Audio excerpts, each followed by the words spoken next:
puso, magsikap ng mabuti at nang guminhawa tayo.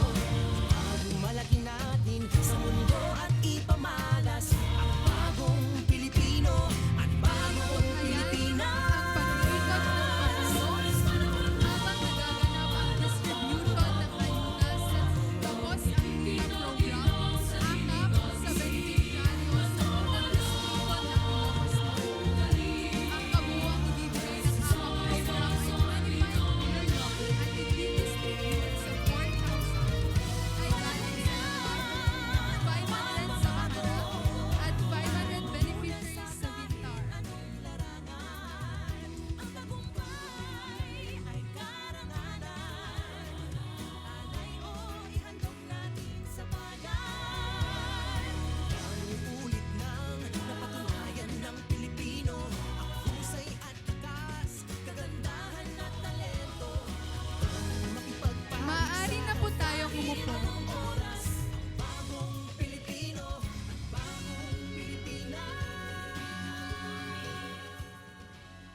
Para sa panimulang bahagi ng ating programa, inaanyayahan po natin si Governor Manotoc upang magbigay ng kanyang mensahe.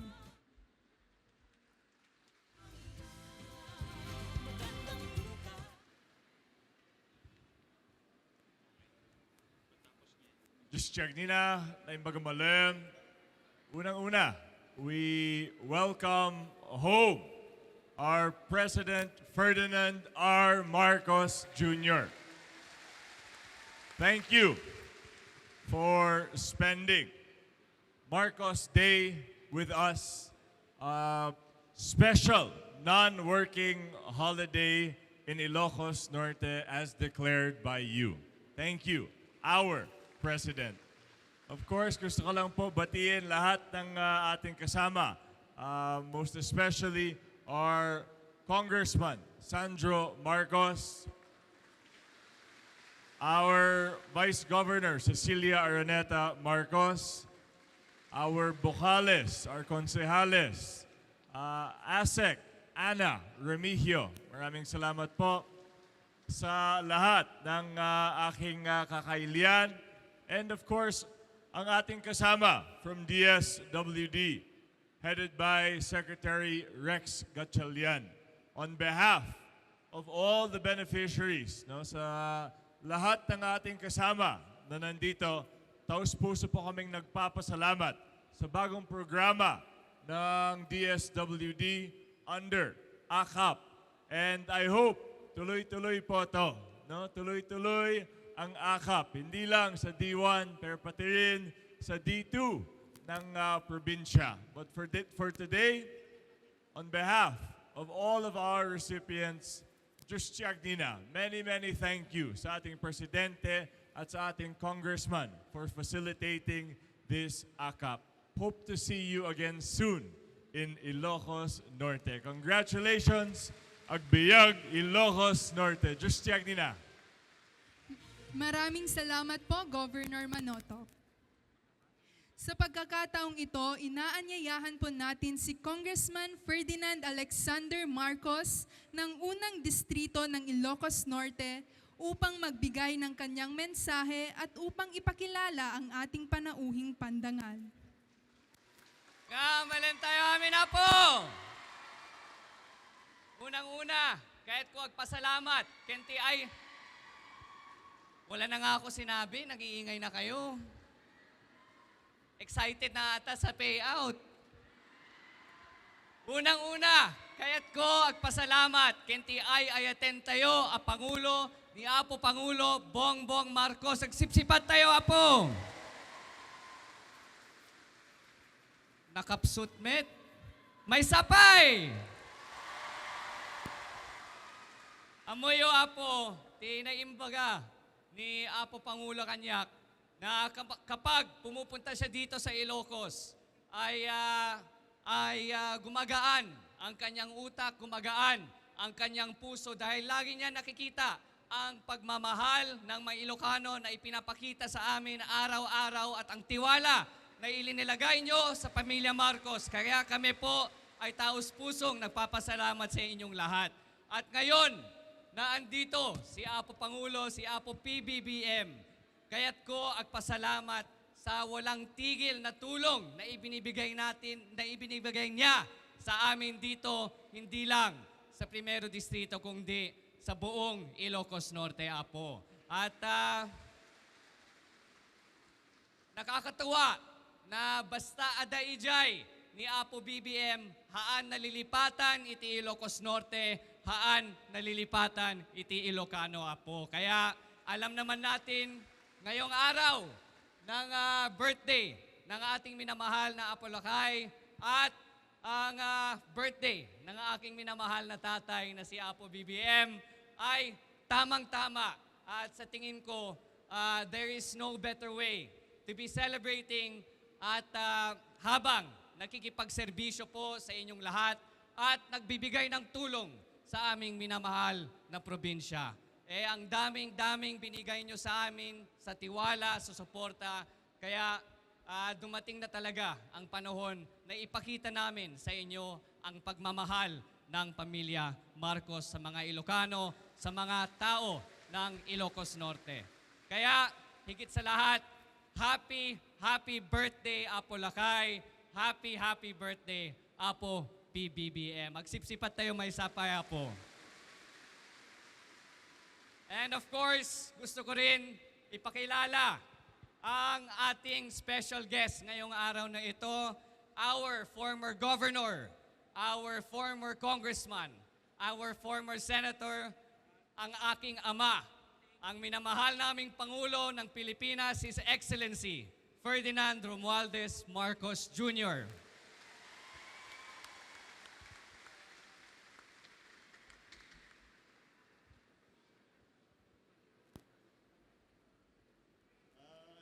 Justina, diputado tayo, Primera Distrito de Ilocos Norte. Naninibago pa rin ako. Binabati ko yung aking anak. Pero kailangan nang batiin dahil congressman na eh. At Justina, thank you for that introduction. To Governor Manotoc, our Vice Governor Cecil, ti Bucales tayo, at Mayores tayo, nga dadagtoy, at pinaka-importante, pinaka-mahalaga, ito po, limang ribo nga benepisyaryo para sa AKAP payout na ating ginagawa. Kasama po ito. Alam niyo po, kaya namin ginagawa ito at ginawa namin dito sa Ilocos Norte, ginagawa po natin ito dahil kinikilala ng inyong national government na sa nakaraang 6 na buwan ay marami pong nangyari sa ekonomiya natin. Dumaan po tayo sa El Nino at daming nagtataasan ang presyo. Lahat po yan ay ang naging dahilan ay talagang magulo ang mundo ngayon. Kaya hindi natin malaman kung ano ang susunod na krisis na dadating.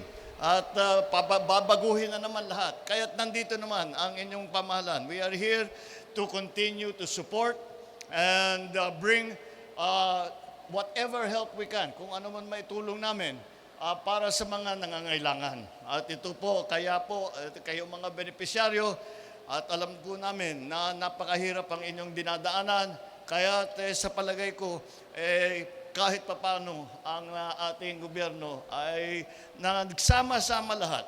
Ang marami pong ganyan, may AKAP payout, DSW dito. Ngunit meron pong ibang mga benepisyo na manggagaling sa mga iba't ibang ahensya, iba't ibang departamento ng ating pamahalaan. At yan po ang patuloy na aming pag-monitor sa kung paano na, anong pangangailangan, kung gumaganda ba ang sitwasyon o nagiging mas malala.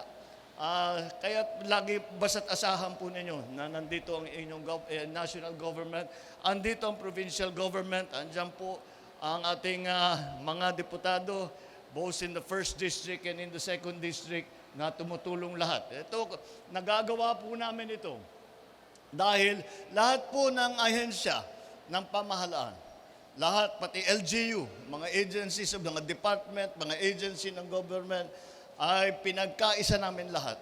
At sinabi natin, kailangan lahat ay magtulungan at matulungan natin yung tao ng itong mga kahirapan na dinadaanan natin ngayon ay makabawi naman tayo. At sana naman, pagdating ng Pasko, ay mararamdaman na natin na gumaganda na. Hanggat maaari yun, ay tayo ay nandito upang tuloy-tuloy na tumulong. Tinapat na rin namin sa ating pag-celebrate ngayong araw, September 11, ang birthday, 107th birthday ng ating dating Pangulo, ang aking ama, President Ferdinand Edralin Marcos, na ngayon may senior na ang sa pangalan niya. So, I'm very happy na nag-celebrate tayo ng birthday, panangkasangay ti ama. And that is why we are here today. And this is the way that we celebrate, because pag iniisip po namin, kung buhay pa ang President Marcos Sr., kung buhay pa, ano yung gagawin niya sa birthday niya? Alam ko na, alam naman ninyo, pagka nung siya'y buhay pa, basta't birthday niya, andito siya, at siya'y tumutulong at ulit tinitignan kung kumusta na ang kanyang province. Kaya't naman ako'y gumaya sa kanya. Birthday ngayon niya, susunod ang birthday ko ng 13, iniisip ko, susundin ko lang ang halimbawa ng aking ama. At babalik ako sa Ilocos Norte, makita naman kung kumusta na ang probinsya na aking inalagaan ng 9 na taon. At mabuti naman, it looks like the province is in good hands. So, sana naman itong AKAP na payout na ginawa natin ay makatulong at ito po ay linakan po ng inyong mga liderato. At si Governor at saka si Kong Sandro at saka si Vice Gov ay lagi akong kinukulit. Kaya mahusay itong mga representante ninyo. Dahil hindi ako pinababayaan hanggang makatanggap ng approval. Laging may dalang folder yan. Laging may pupunta sa bahay, makikikain muna, tapos saka magpapapirma ng kung ano-anong folder. Kaya nalaing, diputado tayo. And so, ladies and gentlemen, I thank you for joining us in the celebration. I hope na sana naman itong counting tulong na ibinigay namin ay makapag-celebrate din kayo sa birthday namin ng aking ama. Thank you very much. Just take na. Kita kayo amin na po. Maraming salamat po, mahal na Pangulo. Sa puntong ito, ating tunghayan ng ceremonial distribution ng AKAP sa mga piling kinatawan ng mga benepisyaryong mula sa Lawag City, Ilocos Norte. Inaanyayahan din po natin na samahan at tulungan ang ating mahal na Pangulo na mamahagi ng tulong. Sina Representative Sandro Marcos at Governor Manotoc at Vice Governor Cecilia Marcos. Kina Susana A. Gerardo.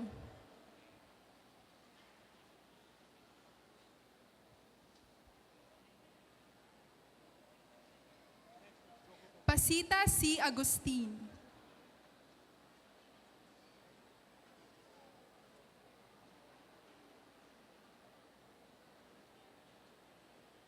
Eva R. De La Rosa.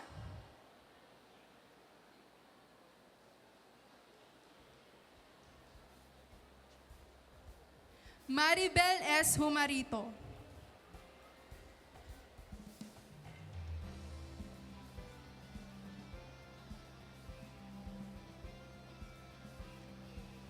Ejeline R. Santiago.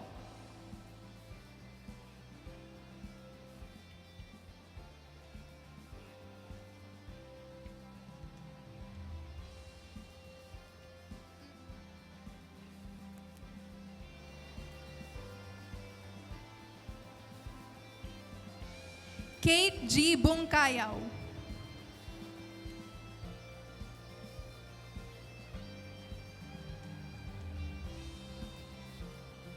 Victoria May E. Balvieda.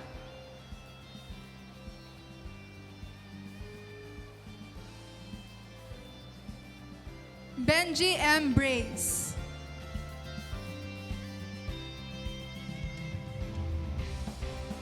Daisy D. Sagay.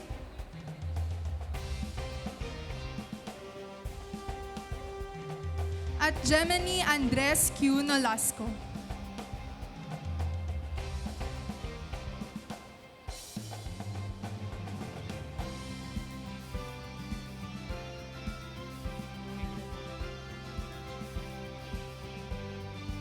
Sa puntong ito, inaanyayahan po natin ang lahat na sumali sa photo opportunity with the President.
Mga apo, at dahil andito ang ating minamahal na Pangulo at birthday ni Apo Lakay, yung mga nagto-two-piece chicken dyan, maghinto muna tayo.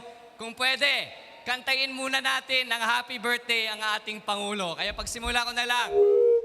Happy birthday to you. Happy birthday to you. Happy birthday, happy birthday. Happy birthday to you. Diyos unay tiyag di na Apo. Diyos unay tiyag dito Apo Pangulo.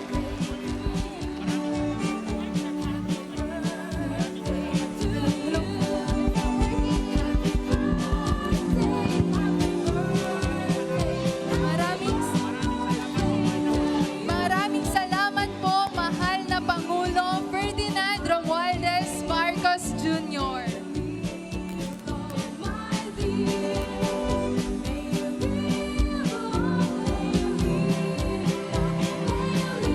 Muli po mga kababayan, ang ating mahal na Pangulo, His Excellency Ferdinand Romualdez Marcos Jr.